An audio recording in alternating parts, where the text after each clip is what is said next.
Facebook monetization অনেকেই বলে থাকেন সোনার হরিণ। আমিও ফার্স্ট টাইম বলেছিলাম আসলে কি এটা সোনার হরিণ? বলতে পারেন একটা রক্তে মাংসে তৈরি হরিণ। না, এটাও বোধহয় বেশি হয়ে যায়। বড় সাইজের একটা গরুও বলতে পারেন। আমি জানি এই ভিডিওর পর থেকে ফেসবুক কর্তৃপক্ষ আমার পেজের কি অবস্থা করবে আমি জানি না, কিন্তু আমার কাছে যেটা সত্যি মনে হয়েছে আমি সেটাই আপনাদের সাথে শেয়ার করতেছি। বড় সড়ো একটা গরু বলতে পারেন, কারণ এটাকে লালন পালন করা খুবই কঠিন বিষয়। আপনি কন্টেন্ট মনিটাইজেশন পাওয়ার পরে যে মনে করলেন সোনার হরিণ হাতে পেয়ে গেলেন, আসলে তা না। এইটাকে লালন পালন করতে গেলে আপনার 12টা বেজে যাবে, আরও বেশিও বাজতে পারে, 13টা 14টা বেজে যায় অনেক সময়, কিন্তু 12টা বাজবেই।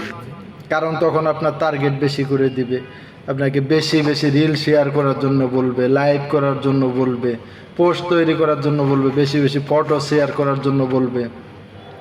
আর এটা থেকে যে আপনি ইনকামটা করবেন, মানে ইনকামটা এত সহজ বিষয় না। যাদের জন্য সহজ তাদের জন্য, কিন্তু আপনার আমার জন্য খুব একটা সহজ বিষয় না। মার দুধ মুখ দিয়ে বের হয়ে যাবে এটা করতে আপনাকে, কারণ এত সহজে আপনাকে ইনকামটা দিবে না। কেন দিবে না সেই বিষয়টা নিয়ে আমি বিস্তারিত ভিডিও এর পরে আবার তৈরি করব, আপনাদেরকে জানাবো। ধন্যবাদ।